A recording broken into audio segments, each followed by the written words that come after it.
Right after the wedding, I heard my daughter-in-law laughing through the baby monitor. She said she only married my son to steal my house. I froze. The tea in my hands spilled, but I couldn't move.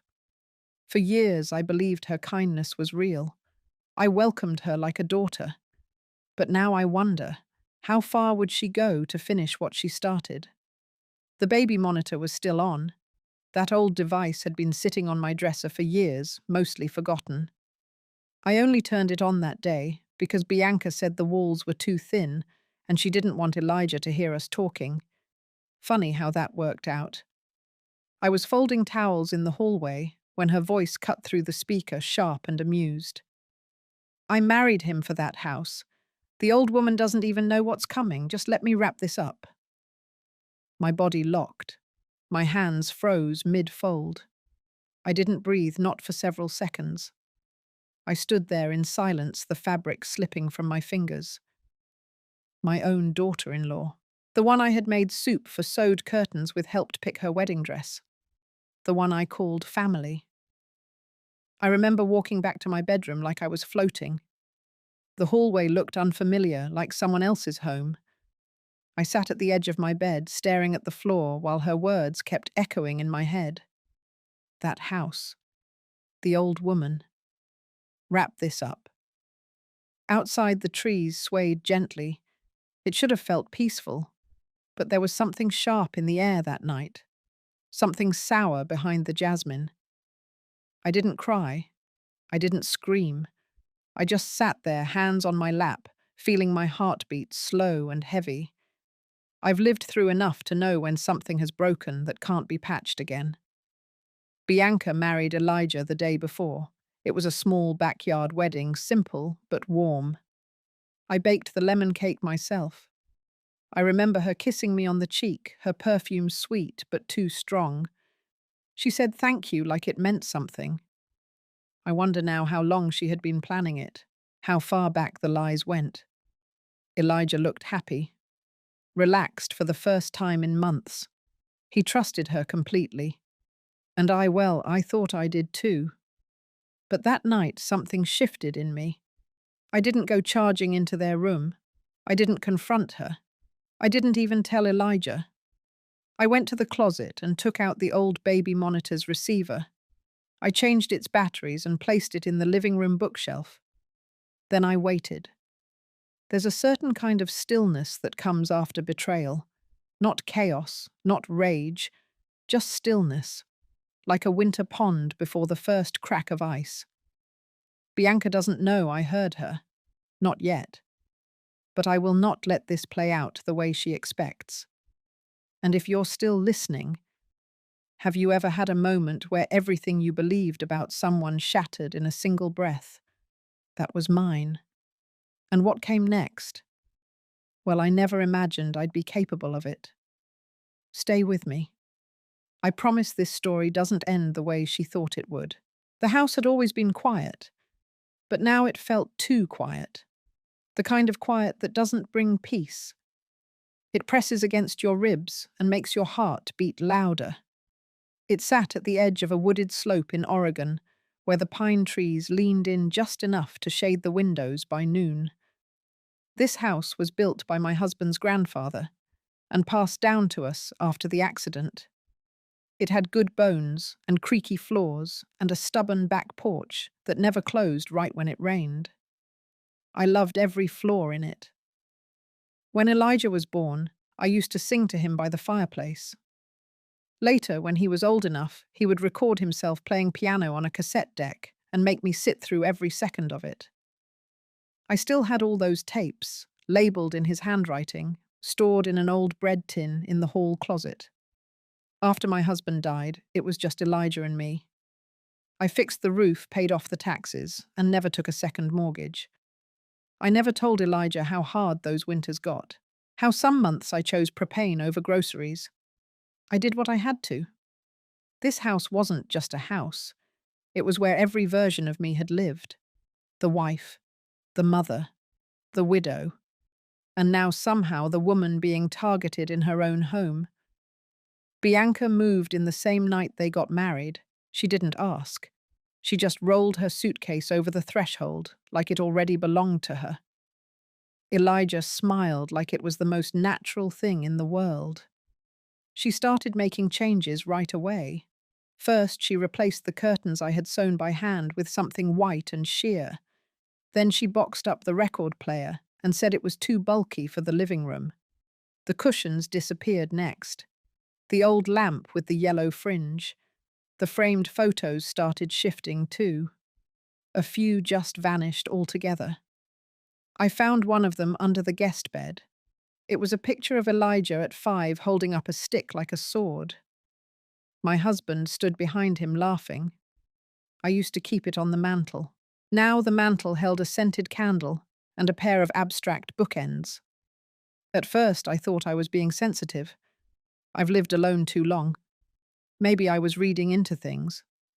But when I overheard her through the monitor, everything snapped into focus.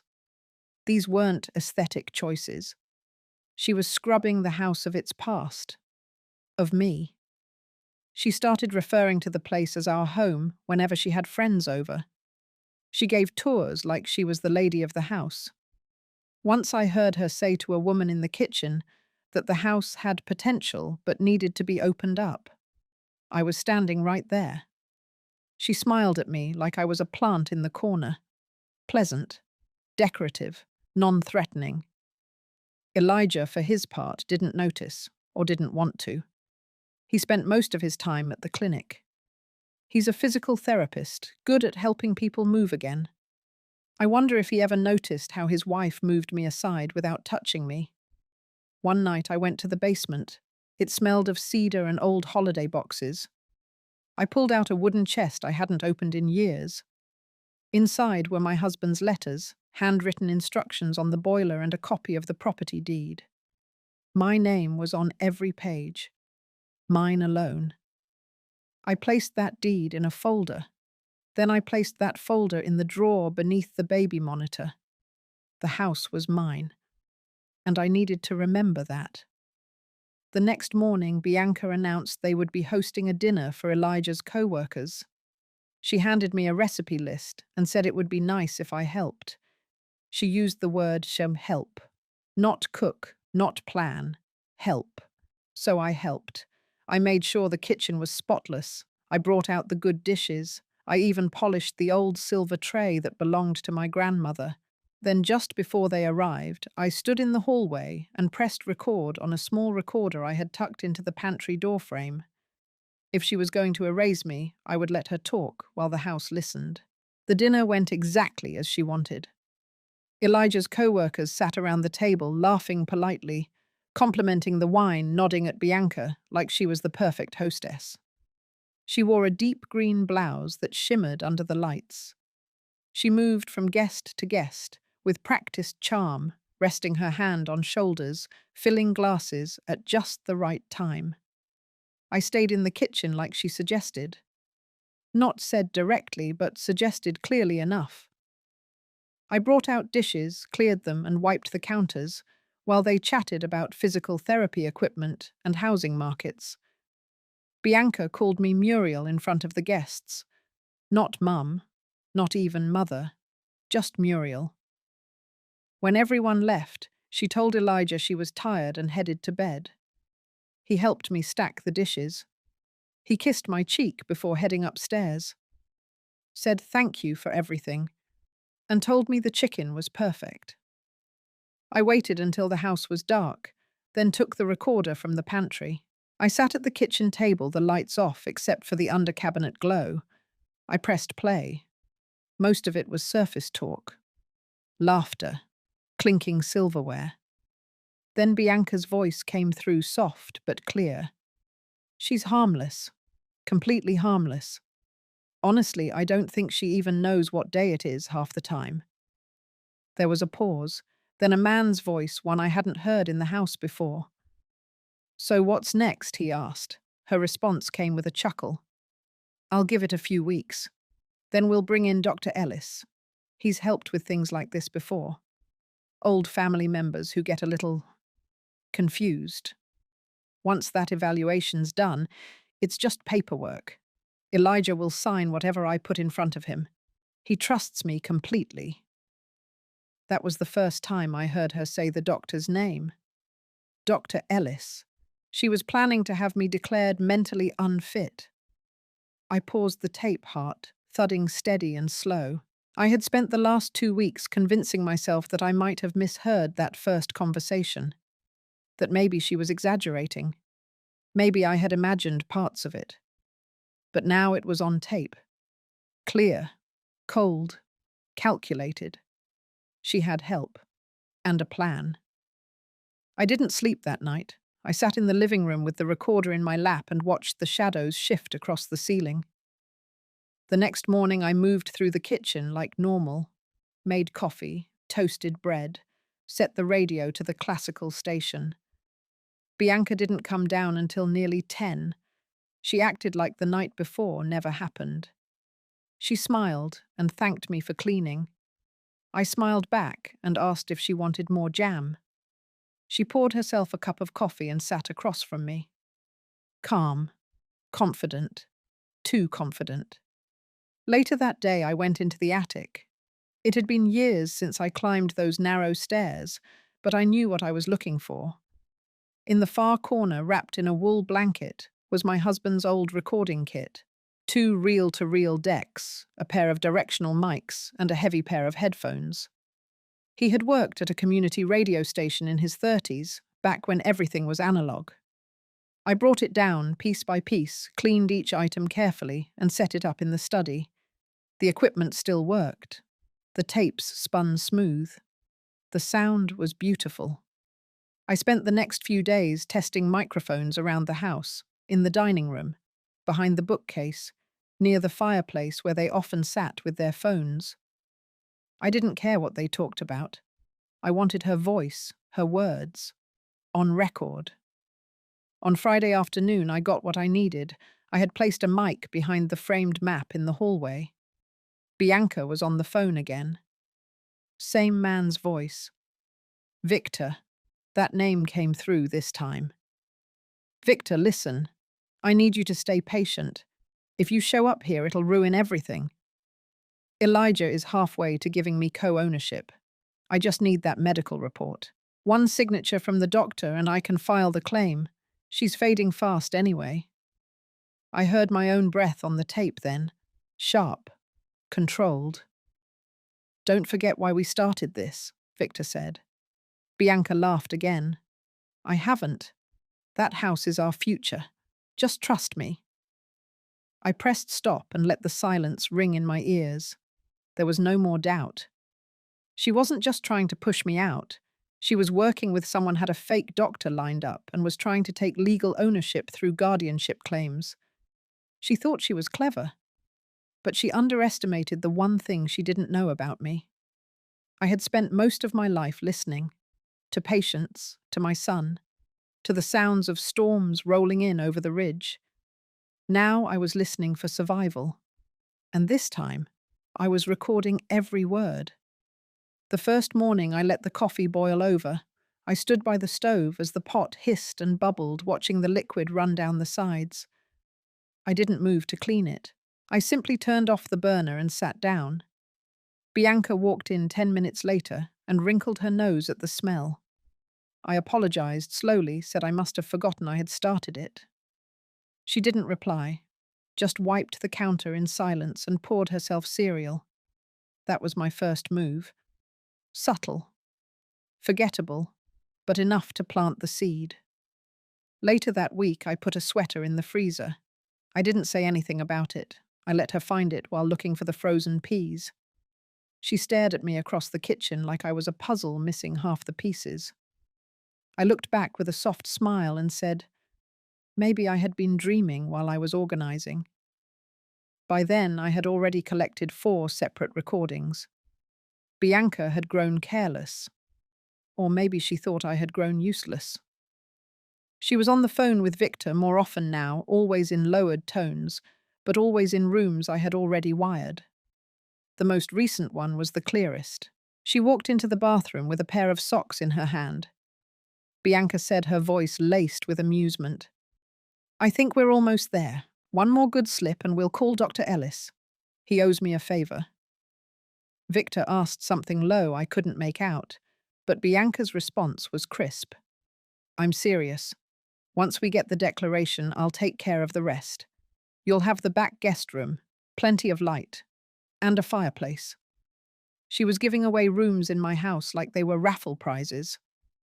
I spent the next morning making sure the recorder was fully charged and left it behind a vase in the den. Elijah had the day off, and I knew she would try to mention her concerns in front of him. She needed him to believe it was his idea. I gave her something to work with.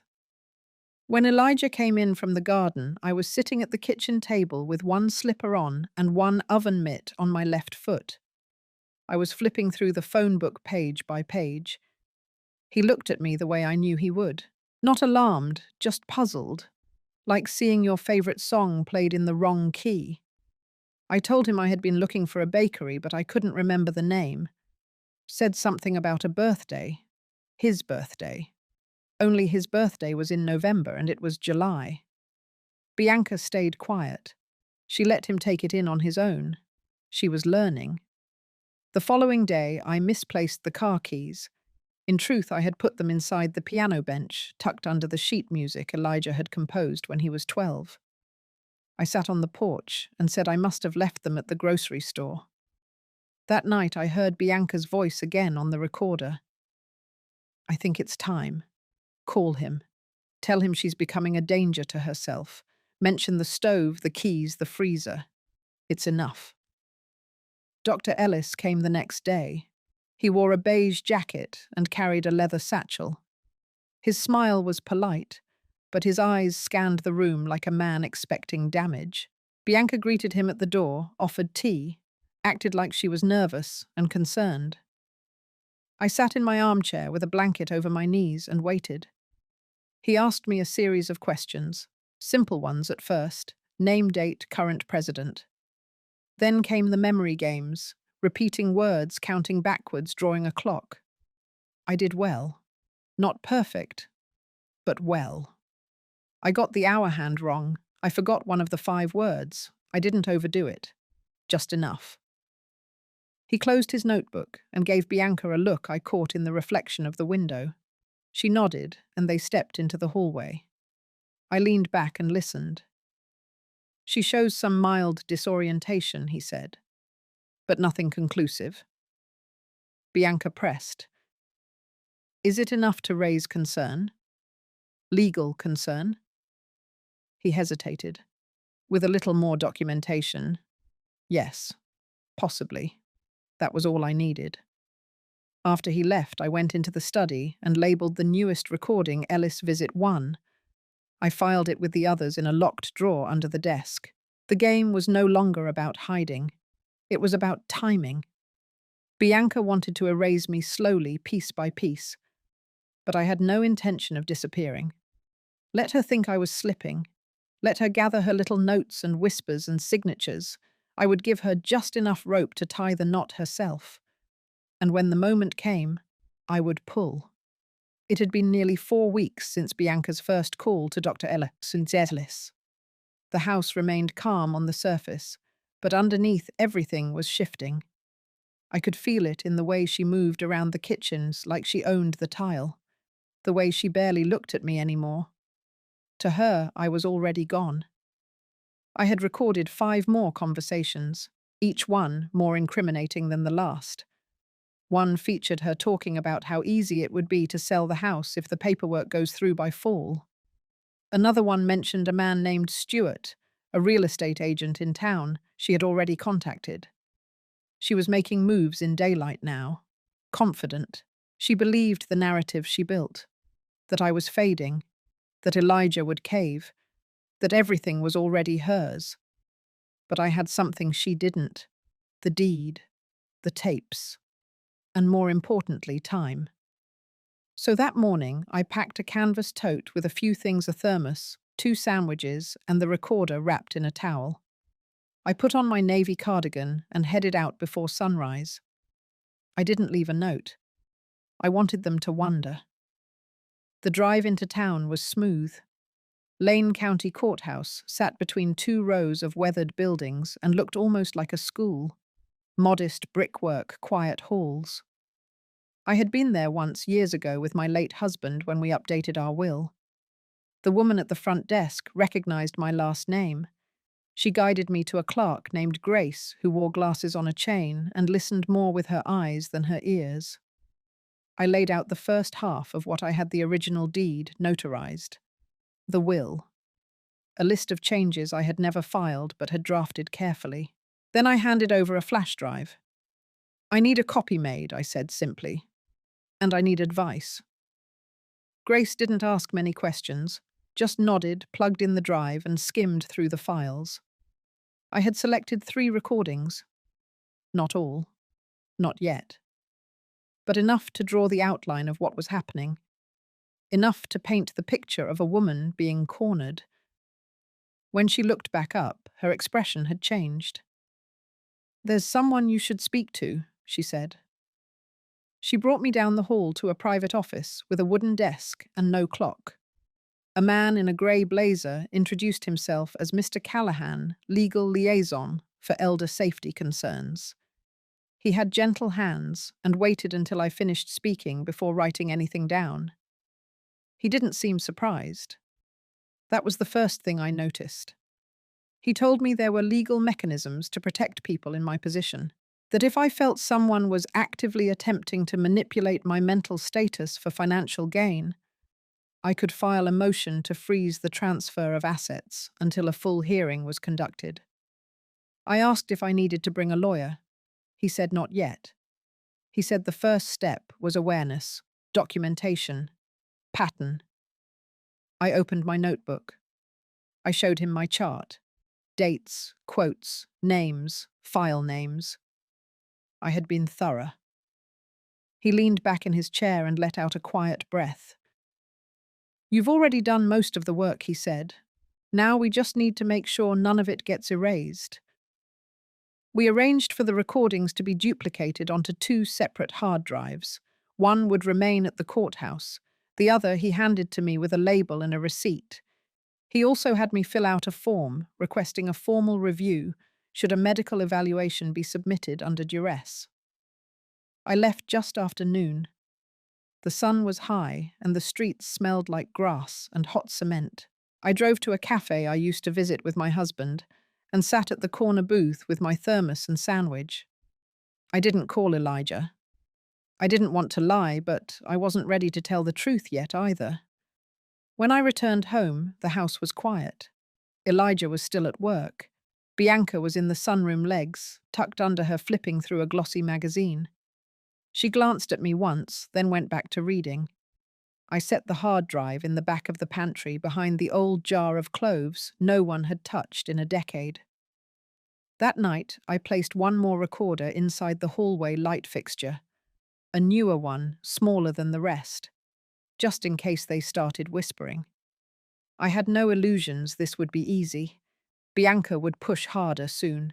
She was too close to let go. But I had made my move. And the court had my voice now. They could try to gaslight me, try to trip me with burned coffee, misplaced shoes, forgotten names. But I had written it all down, stored it, copied it, logged it. I would not be erased. Not from my house, not from my life. Not without a fight they never saw coming.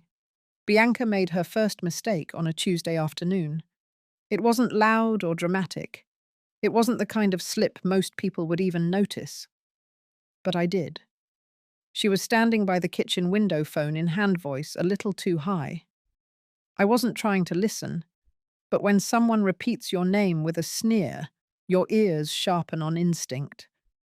"She doesn't even remember where the bank is," she said. We passed it twice and she still asked where we were. "I don't think we need to wait much longer. I already talked to Stuart. He's drafting a soft listing. Nothing public yet." Then came the part she hadn't meant to say. "I made the call from her phone last week. She has no idea. Ellis said it helps build a case if it looks like she initiated some of the paperwork herself." I stood behind the pantry door, holding a jar of pasta, pretending to read the label. My heart dropped a little. Not from fear, but from recognition. She was planting evidence now, forging a trail. using my phone to trigger a guardianship evaluation. She was getting desperate and sloppy. That evening, I checked the outgoing calls on my landline, and on the old iPhone I kept mostly for photos. Sure enough, one number I didn't recognize stood out. I wrote it down and traced it to a regional elder care facility consultant. I had never called them. I had never even heard of them. I printed the phone log and filed it next to the courthouse documents. The next morning I played along again. I asked Bianca where I kept the crackers. Then I asked her again 15 minutes later. She smiled without showing her teeth. I smiled back, eyes soft, voice slow. Then I called Mr. Callahan from the library while Bianca was out for a walk. He answered on the first ring. I explained what I'd found and how it matched his concerns about manipulation of communication. He said it would accelerate the review process. He asked if I was safe. I said yes. He asked if Elijah knew. I said not yet. That night I sat in the living room after dinner alone with the lamp on low. Elijah walked in and noticed the lights in the kitchen were still on. He asked why I hadn't turned them off. I told him I hadn't noticed. He hesitated, then walked over and clicked the switch. Bianca walked down 10 minutes later with her tablet and sat beside him on the couch. She didn't look at me, just leaned her head on his shoulder and started scrolling. I watched them quietly. Elijah looked tired, not physically, but in his posture. Something in him had started to sag. I wondered if he saw it now or if he was still telling himself it was all just adjustment, newlywed stress, a mother who couldn't let go. The next day, I made oatmeal and left it on the counter until it congealed. I took a walk and came back with one shoe muddied and the other spotless. I sat on the porch and hummed a lullaby from Elijah's childhood. Bianca called Dr. Ellis again. She's slipping more often now, she said into the phone. She asked me if she was in Oregon or Nebraska. I think we need to submit the papers next week. Can you email the form tonight? He must have agreed because her voice brightened. Perfect. I'll have Elijah sign it by Friday. I'll just tell him it's for insurance. She didn't know the recorder was still behind the bookshelf. That night, I packed a small bag and placed it under my bed. Nothing dramatic, just a change of clothes, my duplicate hard drive, and a flash drive with the most damning recording things. I wasn't going anywhere, but I wanted to be ready. The following morning, Bianca placed a stack of mail on the table in front of Elijah. She pointed to one envelope. I recognized the logo on it. State Medical Review Board. Elijah, she said softly. Just sign here so we can get ahead of things. It's just precaution. He nodded, half-distracted, pen in hand. Then he paused. What's this about again? She blinked once, then smiled too quickly. Just medical paperwork. Routine stuff. I don't want her to end up in some emergency without documents. Elijah looked over at me. I was at the sink, rinsing a cup. He studied me for a long second, like trying to reconcile two images. He set the pen down. I'll look at it later, he said. Bianca didn't push, but I saw it then, the first real crack in her face, a tiny flicker of annoyance she couldn't hide in time. That was all I needed, because now Elijah had started to ask his own questions. And when that happens, the whole story begins to shake. She thought I was the weak link, but she forgot the strength of a mother who has nothing left to lose but the truth. Elijah came home early from work that Thursday. He didn't announce it. I heard the creak of the back door and the shuffle of his boots before the clock struck 3. Bianca was in the garden, trimming the lavender, like she was hosting a magazine shoot. I stayed in the den, pretending to be absorbed in my crossword. But I listened as he moved through the kitchen, slowly, methodically opening drawers, then the desk cabinet. He wasn't looking for anything in particular. He was confirming a feeling. Later that evening, as we sat down for dinner, something had shifted. Elijah was quieter than usual. He chewed slower. He kept glancing at Bianca as if noticing her from the outside for the first time. She smiled too much, laughed at things no one said.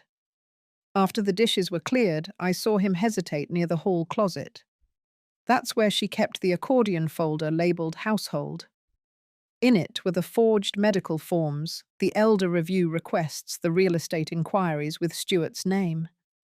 Bianca noticed. She called his name from the other room. He didn't answer at first. When he did, his voice was neutral, but I recognized the tone.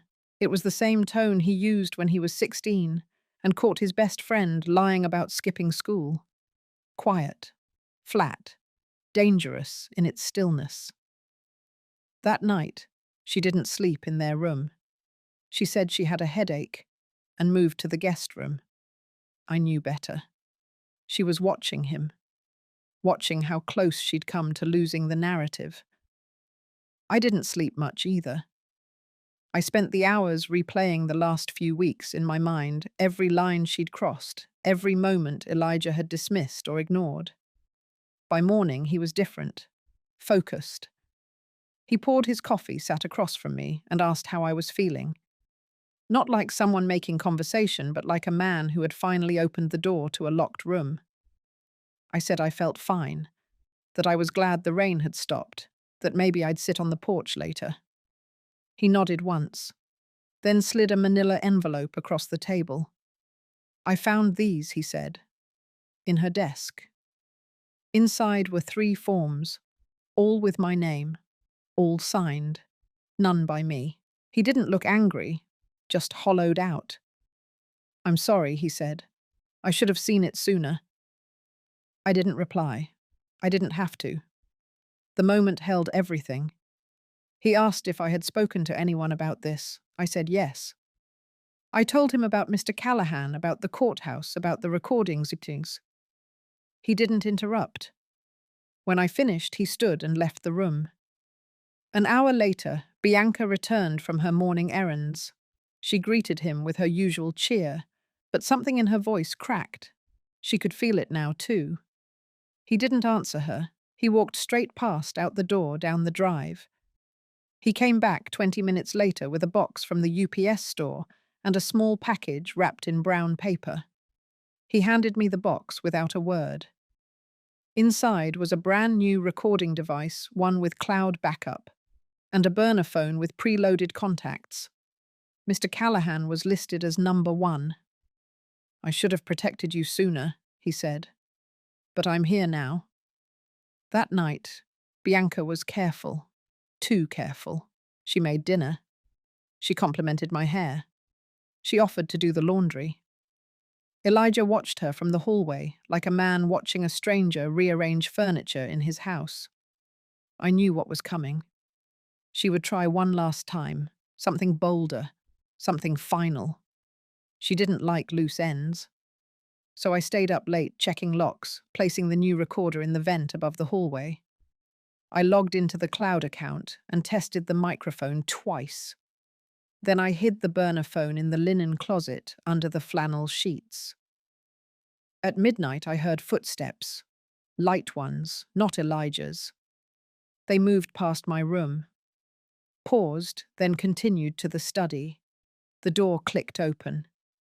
I waited. I counted slowly to 60. Then I followed. From the top of the stairs, I could see her silhouette through the study window. She was hunched over the desk, flipping through the folder Elijah had already emptied. Frantic, mouth moving. She pulled out her phone, dialed someone whispered too low for me to hear. I didn't need the words. I saw her eyes. I saw the way her fingers trembled. The recorder caught it all.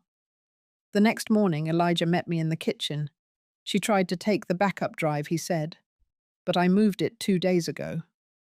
We sat quietly watching the sun climb over the trees. The rope she had been pulling for weeks was beginning to tighten, and she was standing right in the middle of it. I wasn't angry. I wasn't even surprised anymore. I was just ready for whatever came next. 3 days after the late-night visit to the study, Elijah came to me with an idea. He said it calmly, like suggesting we prune the roses, but I knew the weight behind it. He wanted to host a dinner. Just the three of us. A quiet evening, nothing fancy. He would cook. Bianca wouldn't suspect a thing. I said yes. Not because I wanted the meal, but because I understood what he was setting in motion. That morning, I swept the porch and made sure the windows were clean. The air smelled like dry leaves and something sharp autumn coming in fast. Elijah went grocery shopping. Bianca spent most of the day in the guest room on her laptop. I didn't ask what she was doing. I already knew. By late afternoon, the house smelled like roasted chicken and rosemary. Warm, earthy, comforting. Elijah set the table with the good china. Candles, too. He didn't say much, but his hands were steady and his face unreadable. Bianca came down just before 6, wearing a wine-colored blouse and too much perfume. She looked surprised to see the table set. Elijah greeted her with a half smile, told her he thought it would be nice to eat together. She paused, searching for the trap, but found none, so she smiled and agreed. We sat down. I took the seat by the window. Bianca across from me, Elijah at the head. For the first 10 minutes we talked about nothing. The weather, a neighbor's new fence. Bianca mentioned a podcast she liked. I nodded politely. She tried to act at ease, but her fork scraped too hard against her plate. Her eyes kept darting between us. Then Elijah cleared his throat and pulled a sheet of paper from his back pocket. He laid it gently beside his plate and began to read. It was a statement, carefully worded, direct. It explained what he had discovered. The forged forms, the call logs, the inconsistencies. Bianca's face drained of color by the third sentence. By the fifth, she was reaching for her water glass. By the end, she was trembling. He didn't raise his voice, didn't accuse, just stated facts. Then he turned to me and handed me the floor. I looked at her, really looked. Not as a threat, but as the woman who had once kissed my cheek and called me Mum with a smile.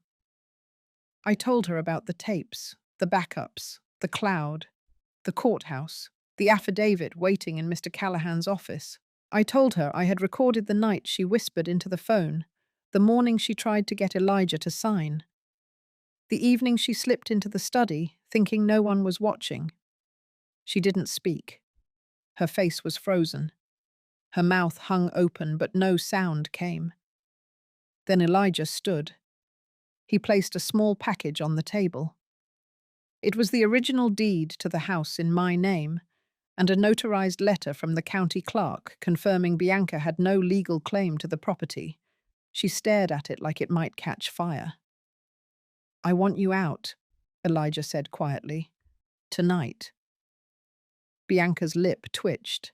She reached for indignation, but her hand found nothing. "I won't call the police," he said.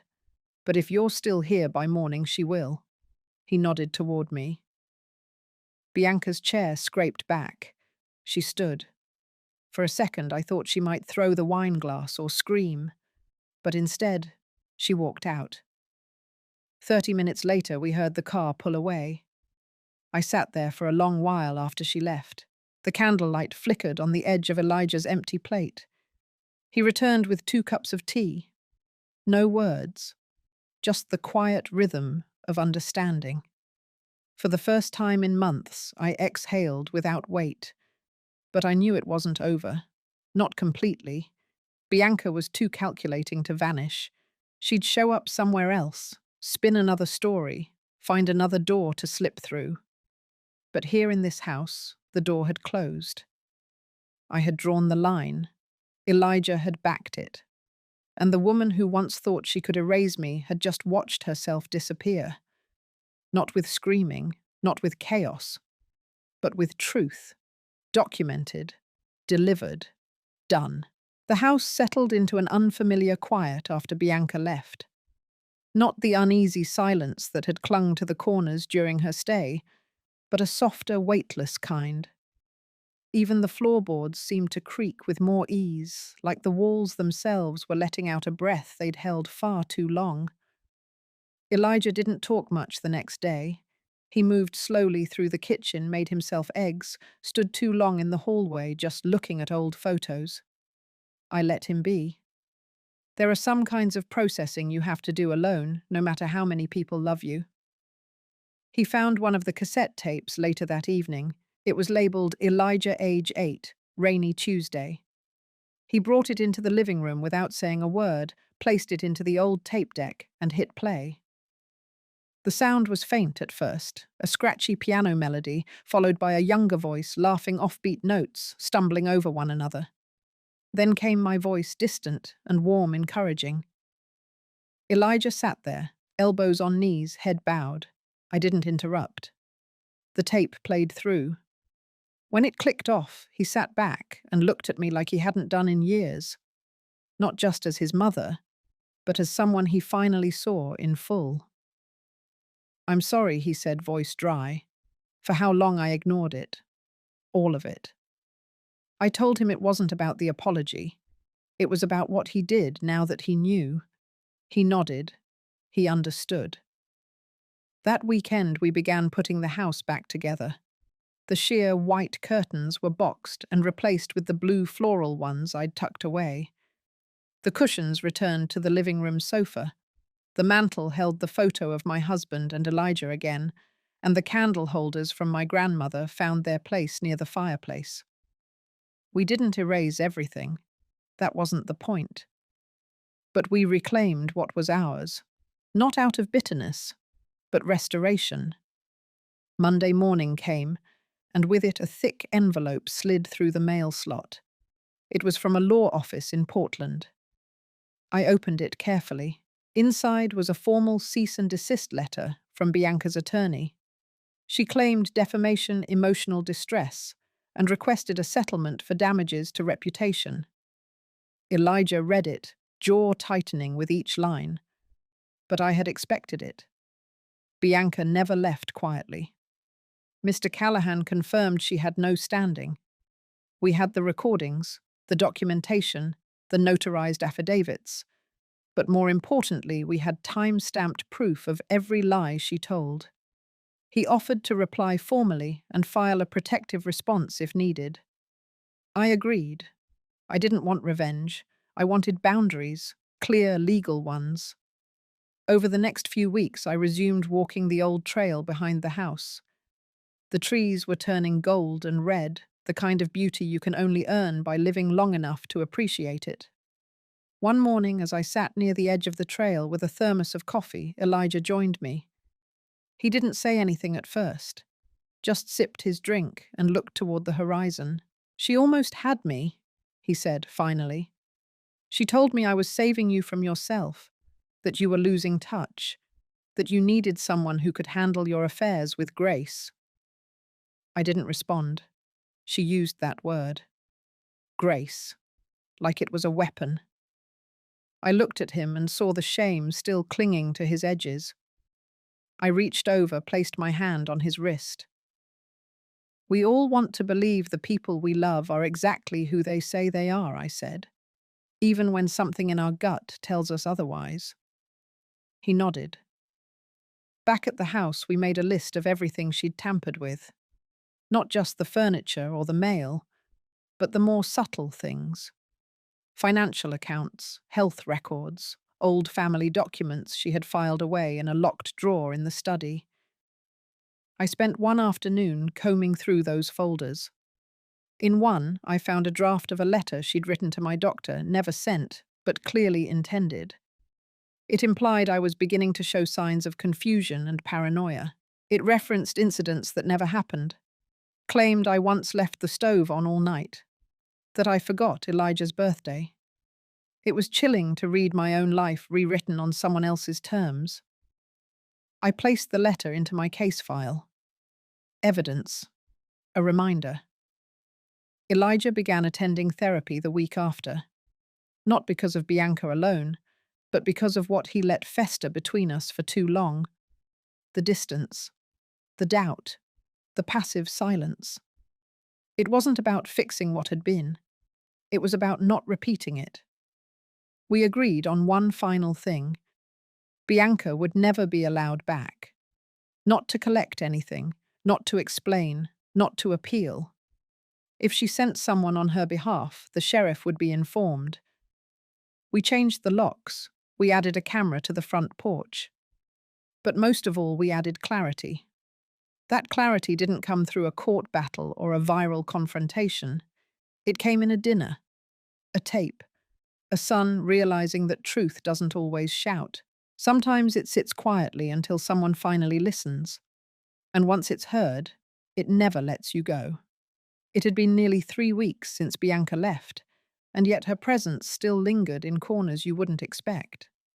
Not in the furniture, or in the scent of her perfume, but in the small hesitation Elijah carried when he opened a drawer or paused before speaking, like he was still unsure of what might be left behind. We were standing in the backyard that morning trying to decide whether to trim back the holly bushes when he suddenly said he'd invited someone over. I didn't have to ask who. I felt it in my bones before he even spoke the name. Samantha, his old high school friend, a woman I hadn't seen in nearly 15 years, the girl who once brought him soup when he broke his arm falling from a ladder. The woman he once called too good for him before time and life sent them into different corners. He said she'd heard what happened, small town talk, travels like wildfire, and had reached out. Just checking in, seeing how he was. I watched him as he spoke. There was a quietness in his voice, not wounded anymore, but reflective, like he was finally starting to understand where he'd allowed himself to go blind. Samantha came by that afternoon. She brought a basket of cinnamon rolls and a bottle of wine she knew we wouldn't open. I greeted her at the door, and for a moment I almost forgot all the things that had happened. There was something grounding about her, not flashy, not performative. She asked about my knees, about the garden, about Elijah's job, but never about Bianca. Not once. That silence I respected. We sat outside for a while, and the conversation drifted easily. Elijah didn't try to impress her. He just sat with us peeling an apple and handing us slices, listening more than speaking. It reminded me of the way he was before Bianca ever stepped into our lives. The next few days he seemed lighter. He started humming again while making coffee. I caught him once fixing the drawer that stuck in the hallway table. Just quietly getting things back to normal. But the most telling change came that Friday evening. We were going through some of the old family documents, wills, property records, insurance forms, when he stopped at the folder with my name on it. The one labelled estate planning. He asked if I wanted to make updates. I asked him what made him bring it up. He said he wasn't sure, but that something in him needed to be different now. More present, more prepared. I told him I had already done it. 2 weeks after Bianca arrived at our door, I went to see Mr. Callahan on my own. I had the documents drawn, the trusts rearranged, and my final directives outlined. He looked surprised. Not offended, just quiet. Then he nodded. "You kept everything in your name," he said. I told him yes. And I had created a separate trust in his name, one that wouldn't be accessible until a specific list of personal and financial milestones had been met. Not as punishment, but as a safeguard. His eyes didn't flash with anger. They just filled with something softer. Understanding. Maybe even relief. "I would have failed that list 6 months ago," he said. "But not now," I replied. Later that night, I found him sitting on the back porch with a notepad. He was writing something, lines, scratched out, rewritten. I didn't disturb him. The next morning, he handed me the paper. It was a draft of a letter to Samantha. Not a love letter, a thank you letter, for showing him that kindness can exist without strings. We didn't talk about it further. It wasn't necessary. That same week, we also cleaned out the attic. There were boxes up there I hadn't touched in decades. Photos, holiday decorations. one yellowed box filled with letters between my husband and me from the early 70s. As we sorted through them, Elijah asked to keep a few. I said yes. He slipped them into a leather binder gently like they were something sacred. We found a wooden frame tucked behind a broken chair. Inside was a picture of me in my 20s, standing in front of this same house, holding Elijah in my arms. My husband was behind me, his hand on my shoulder. We hung it back on the living room wall. Bianca had taken it down the first week she moved in, said it didn't match the new aesthetic. But now it stood exactly where it belonged. Elijah didn't say anything about the photo. He just smiled slightly and walked into the kitchen to make tea. Something was changing, slowly, naturally. The house was no longer tense. It was ours again. And though the air still carried remnants of what had happened, like the faint scent of firewood long after the flames have died, it also carried something new. Stillness. Yes. But not of emptiness, of peace. Earned, not gifted, and fiercely protected. I received the envelope on a Wednesday morning, slipped through the mail slot like any other. The return address was a law firm in Seattle, different from the one Bianca had used before. I didn't open it right away. I let it sit on the counter while I finished my tea, letting the weight of it settle before I peeled it open. Inside was a formal petition. Bianca was attempting to challenge the trust. She claimed undue influence, suggesting Elijah had manipulated me into removing her from any legal claim to the property. She referenced our strained dynamic and called into question my mental capacity using selective pieces of our past against me. I took a breath and read through every word slowly without anger. Not because I wasn't furious, but because I refused to let her provoke something loud. That was her style, not mine. I made a copy and drove straight to Mr. Callahan's office. His secretary saw my face and waved me in without a word. He read the document in silence, then set it down and looked at me with calm certainty. "It won't hold," he said. "She has no standing, no evidence, and your evaluations are all recent and solid." Still, he recommended we file a preventive response and include an affidavit from Elijah, verifying that I acted alone of sound mind and on my own terms. Elijah agreed without hesitation. That night he drafted the statement by hand. There was something solemn in the way he did it, like he was writing not just for the court, but for himself, a way to put it all to rest. The next day I signed my own affidavit. It wasn't just a legal form, it was a declaration of clarity, of survival, a signature that said, "I see the truth now and I will not pretend otherwise." Bianca's legal team withdrew the petition a week later. No explanation, no apology, just a quiet end to a loud attempt. But I knew it wasn't because she gave up. It was because she lost. Not in a courtroom, but in the space where her influence used to thrive. In Elijah's heart, in my home, in the places she once thought she controlled. The day after the withdrawal notice arrived, I walked out to the garden. The air was cool and the ground soft from recent rain. I knelt beside the roses and pruned the stems carefully.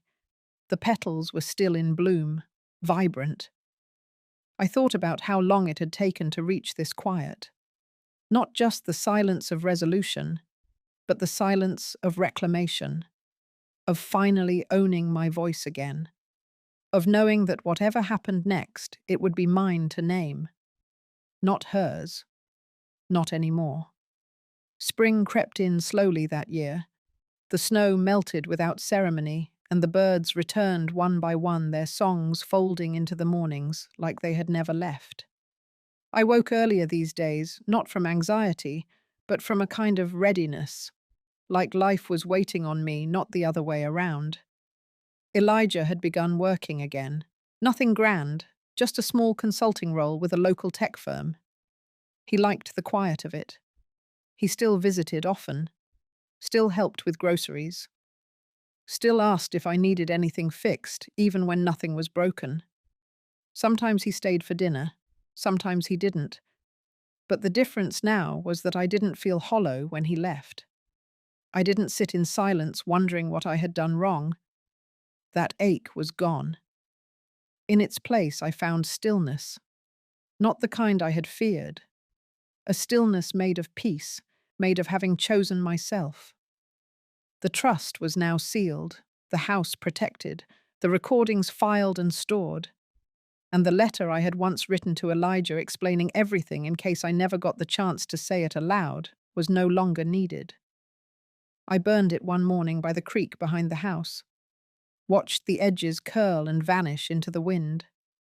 Bianca never returned. We heard from a mutual acquaintance that she had moved to Nevada, working for a brokerage firm. Word was she was dating someone new. No mention of Elijah, no questions about me. Just like that, she disappeared from our narrative, a shadow that finally slid off the page. There was no moment of closure, no dramatic apology. And honestly, I didn't need one. My healing didn't come from watching her fall. It came from watching myself rise. I went back to the community center in early April, signed up for a baking class of all things. Not because I needed to learn, but because I wanted to be around people who laughed without calculation, who asked about your day because they genuinely cared. That first afternoon, a woman named Martha complimented my lemon bars, said they tasted like memory. I smiled. Maybe that's all I ever needed to remember who I was before everything got tangled, before trust turned to defense and family turned to strategy. Now I have the space to grow again, slowly, quietly, on my terms. Not as the mother-in-law, not as the homeowner someone tried to steal from, but as myself. Still standing, still blooming. If you've ever found yourself rebuilding after betrayal, after silence, after someone tried to rewrite your worth, know this: you are not alone. These stories may come from my voice, but they carry the weight of so many. If this one touched you, share your story in the comments. Someone out there needs to hear that healing is possible even after the deepest cut. And if you're still finding your voice, take your time. It's still yours.